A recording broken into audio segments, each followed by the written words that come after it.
In November 1964, a package arrived in the mail for the most admired civil rights leader on Earth. Inside was a tape and an anonymous letter. The letter called him a fraud, a colossal fraud, and an evil beast. It said there was only one thing left for him to do, and that he had just 34 days to do it before his secrets were broadcast to the nation. The man it was sent to was Martin Luther King Jr., and the letter did not come from the Klan. It came from his own government, from the FBI. This is not a rumor, and it is not a theory. It is a real, declassified United States government document, and it is only one of the files on my desk tonight. Welcome to the Unknown Files.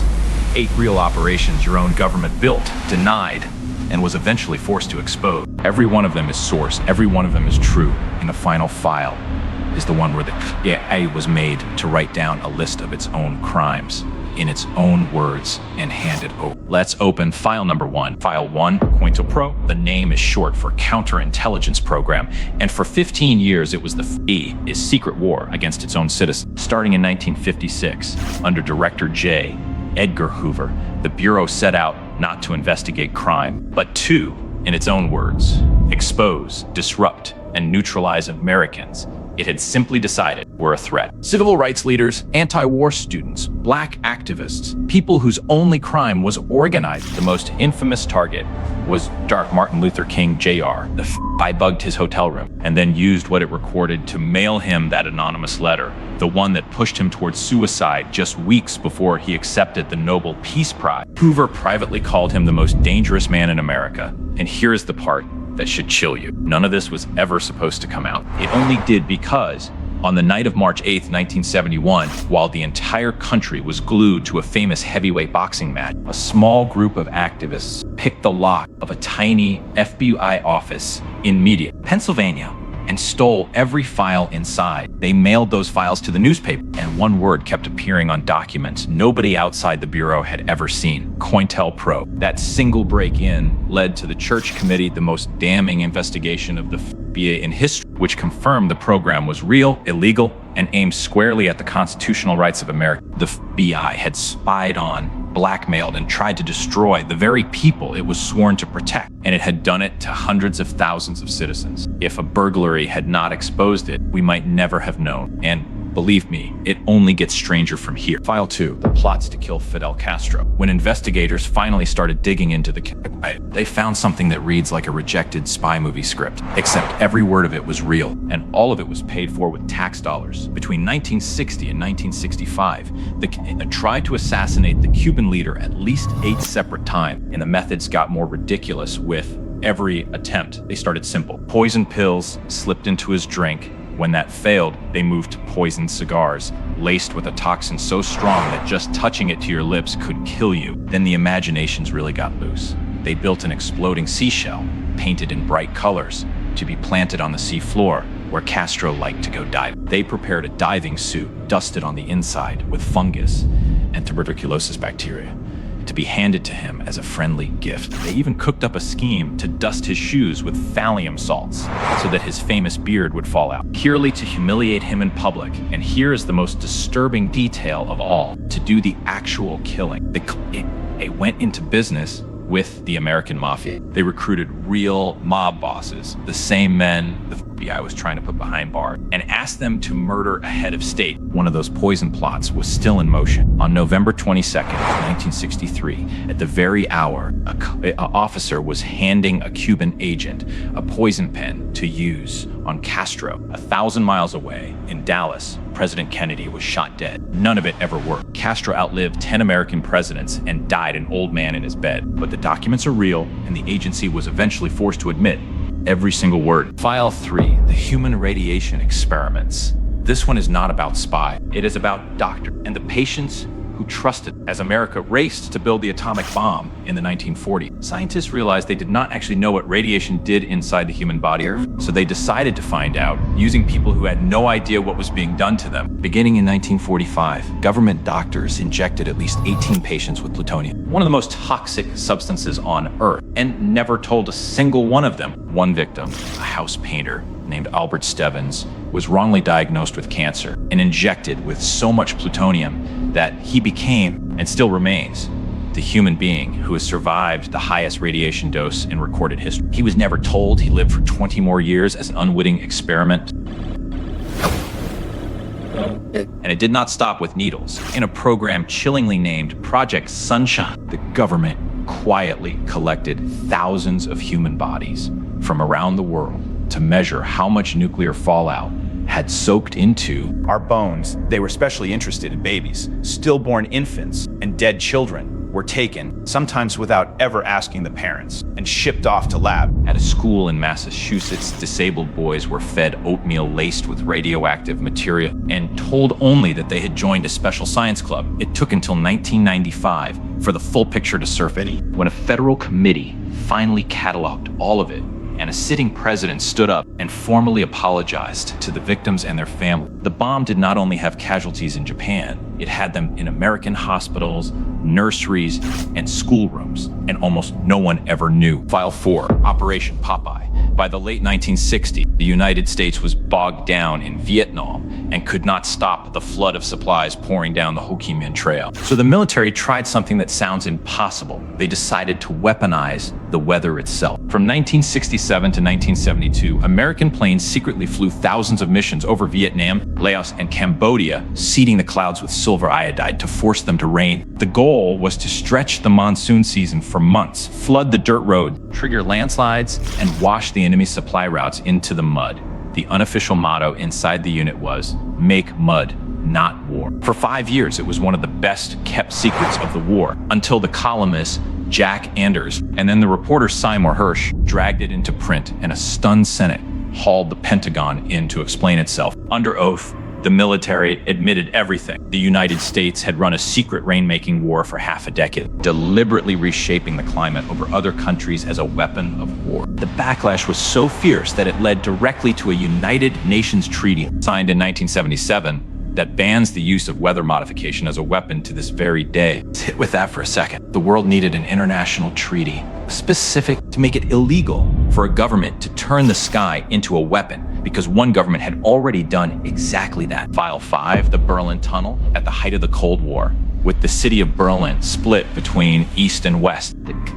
And British intelligence cooked up something audacious. They would dig a tunnel in total secrecy, starting in the American sector and running underground beneath the border directly into Soviet-controlled East Berlin in order to tap the buried cables carrying the Soviet military's most sensitive phone and telegraph traffic. They called it Operation Gold. The finished tunnel ran about 1,096 feet, nearly half a kilometer, packed with amplifiers and recording equipment. For 11 straight months, the West listened in on the Red Army, capturing around 50,000 reels of tape and hundreds of thousands of private conversations. One of the boldest espionage operations ever attempted. There was just one devastating problem. The Soviets knew about the tunnel before the first shovel ever touched the dirt. A British officer named George Blake, who had helped plan the whole thing, was secretly a Soviet agent, and he had handed the entire blueprint straight to the beat. But here is the twist that makes this file brilliant.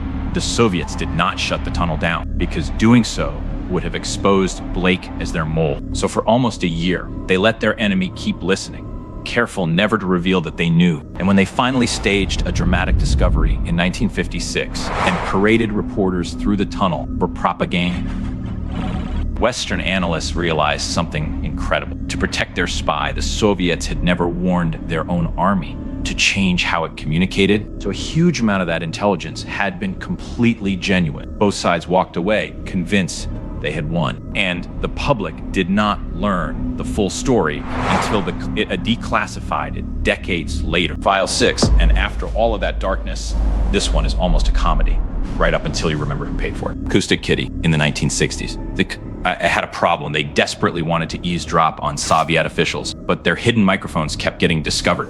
So the Adjunct Science Division asked a bold question. What if the listening device could simply get up and walk away on its own? Their answer was a cat.